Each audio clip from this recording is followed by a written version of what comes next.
Hello? Are you there, God?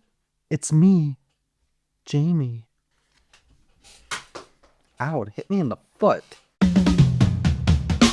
We're doing something kind of interesting today, so hi.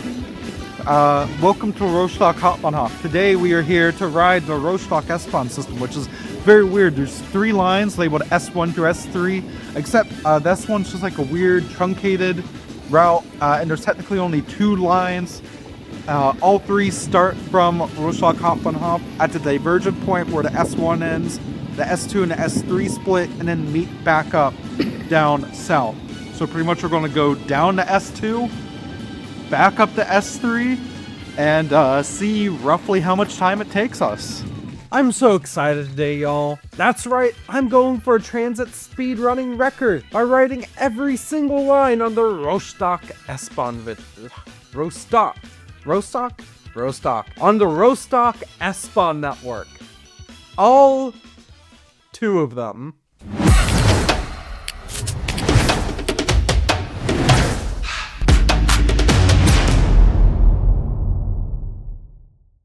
TFTSB is made possible in part by viewers like you. Thank you. Speedrun, you say? The fastest talking video game podcast there is on the internet? Yes. Yes, no. So I'm going to start it when we enter the first train, but yeah, this is going to be a speed run. Ooh, how fast can we ride the entire Rostock S-Bahn network? Alright, so after looking, it appears that we need to get on this one, go north to Warnemünde, and then back down to Güstrow. So onto the S1 we go, I guess.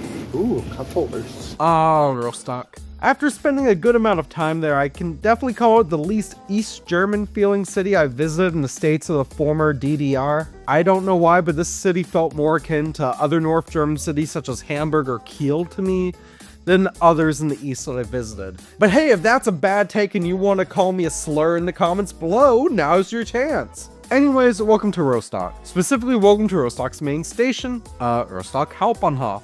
Here you'll find intercity trains across Germany. Regional trains going as far away as either Hamburg or Berlin, which is how I got there. And also a really nice connection to the Rostock tram network, being, as far as I know, the only underground station on that system. But this video isn't the trams of Rostock in depth. This is the Rostock S-Bahn in depth. That's right, this is transit in depth again. Woo! It's like a normal TFTSB video, but with more maps.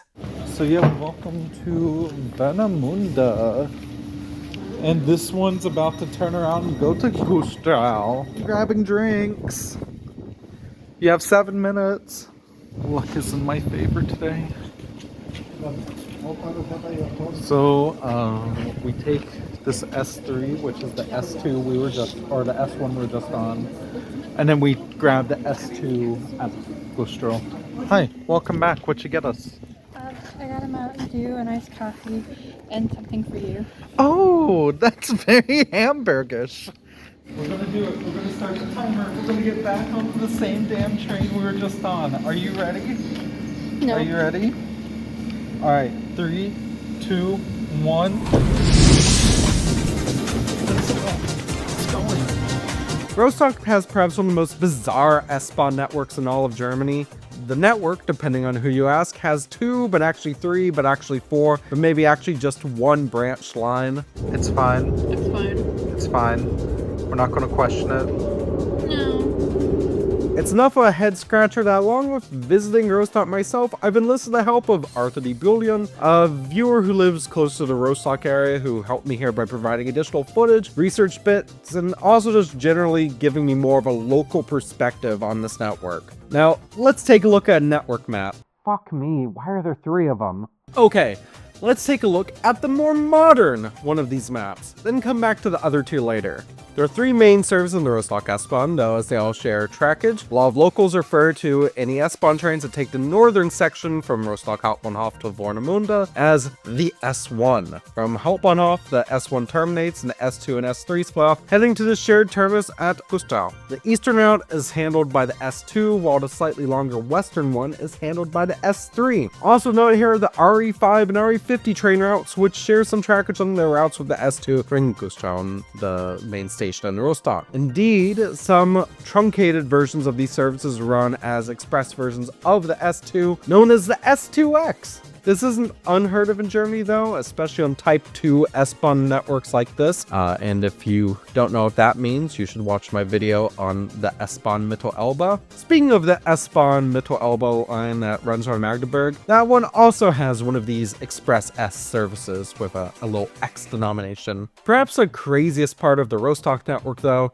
is how much its frequencies vary. On the fully interline northern section during peak periods, we're looking at trains every 8 to 10 minutes at times. However, on the less frequent served stations in the S2 and S3, for instance, let's also go down to say a Sunday or holiday, looking at trains only hourly, or if you're really unlucky, every 2 hours.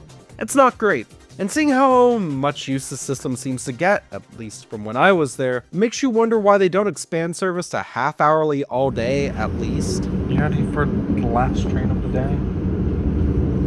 For us, not work. I will say, like, it's been very punctual so far. Güstrow. Güstrow? What do you want from me? A honk. Absolutely not. Okay, here we are in Güstrow. I'm totally not gonna rush because we have like 20 minutes until the S2 arrives. Güstrow.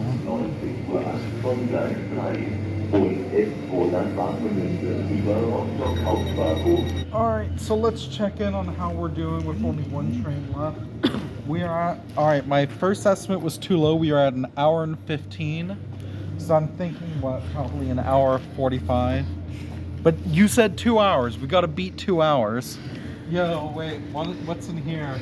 It looks like it might have been an old phone booth. It won't let me in. Probably a good thing. I think it's just an old phone booth. It's leaving 1 minute early. I want those snacks. What'd you get? Snickers? Snickers? Because I'm not me when I'm hungry, you know? I was hoping the sugar would make me feel better. Whenever you like film, I become so like self-aware of how my legs move. Oh, vibes. S2 via Schwan. I think that's direction of travel? The direction of travel is that way because we're going back that way. Yes. Okay. Just the timing. Golfy McGolfface. I'm sorry, it's a funny meme. It's part of the video now. History is not on our side when it comes to talking about Rostock S-Bahn expansions though, as the network has actually gotten smaller, technically, over the past decade instead of bigger. Trains have been operating what we call S-Bahn S services in the Rostock area since 1923. Literally 102 years of service. Until 2014, they actually used push-pull locomotive haul trains, and now the trains in this route, operated by DB Regio, look akin to S-Bahn trains networks such as S-Bahn Mitteldeutschland, which serves the greater Leipzig area. Until 2012, the route that is now the S3 was a regional line, while the line known as the S3 instead served a route more contained within Rostock, serving the Seehofen district, terminating at the thinly named Seehofen Nord station. There are actually plans by the city of Rostock to extend that route all the way to the local ferry terminal, giving rail access to ferries heading to places such as Denmark. And then in 2011, what is now the S3 was brought into the network, which would lead to the Seehofen route being renumbered as the S4, right? I mean, there's even an official map showing that. As it turns out, no, that's not what happened. Instead, the route was just abandoned, and no trains have run it since. A lot of issues with Rostock S-Bahn seem to come down to the city of Rostock versus the state of Mecklenburg-Vorpommern. The city seems to really want to expand their public transit. Along with the S4 proposal, over the years the city has tried to combine bits of the tram and S-Bahn network with tram train services based on the Karlsruhe model, build new info stops in the northern S1 route, and even further integrate, if not fully integrate, the RB11 and RB12 routes in the network, which notably hit towns such as Bad Doberan, home of the Molybahn. I mention that because I love steam trains, especially steam trains that run down the middle of a street. Of all those expansion plans though, none have come to fruition. The arguments always come down to profitability or NIMBYism, it seems. The state is worried about property owners or noise or whatever the rail scare tactic of the week is, while the city, by contrast, wants to expand and further serve the people who live there, especially those who live in the Seehofen area, and now instead of a direct train into Rostock proper, have to take multiple slow-ass buses. This is all my opinion, of course, but damn it, I would say we have three major ideas butting up against each other. Car-centric status quo politics, the increase in weird conservative ideas in parts of the former East Germany, and Rostock itself and its local culture that is very much so different from, well, I guess the state or surrounding areas. I'm not local enough to say. That's my take after talking to people from there and spending a considerable amount of time in Rostock. After all, it's just a short regional train away from Hamburg. That's the RE1, by the way. Personally, in regards to the Seehofen route, I think they need to rebuild the goddamn tram line. Train line. I don't know, maybe make it a tram train. I'm recovering from a cold. So we're about to pull into the penultimate station before helping off. I'm going to get up and stand at the door in just a minute. But before we do, I've been told that foamers tend to prefer this type of view. What do you think? This good? Do I need to put a fisheye effect? Believe it, no, I was aiming for under 2 hours. I told you. You win this round. It's cool. Okay, you ready? Let's go. Oh, come on, come on, come on. Why won't it open? 2 hours, 8 minutes, 18 seconds. Though I think 5 of those seconds was the door. I don't know how to end this now, so let's answer a viewer question. Hey, here's a technical question I got from one of my recent shorts. Oh, fuck, my screen.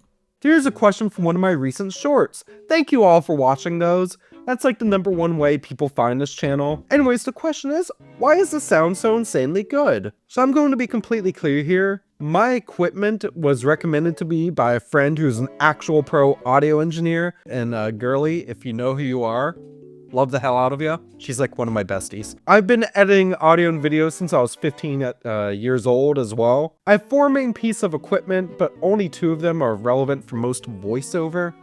This microphone here is a Shure SM58 microphone, complete with a little €10 stand I got from a local music shop. It's then fed into a Scarlett Solo audio interface by Focusrite, which I'm pointing to right here, which helps with keeping things speeding my computer nice and crispy. You can't see it, but I actually have a little piece of tape on top where I've noted down the optimal settings I found for myself. And I also have another mic I use as well that's on my camera, so I have 2 sources. Mic attached to my camera feeds directly into the camera, and then this mic just feeds into Audacity. Audacity, it's free. It's what I've used for years. If it ain't broke, don't fix it. The other 2 pieces of hardware I use are Rode VideoMic Pro R, for when I'm filming out and about with my big camera. Meanwhile, I also have a cheap little lav mic I've used for years that works as well. You can see it rather extensively, for example, in the Bremen video. It's a Sony something. You can see the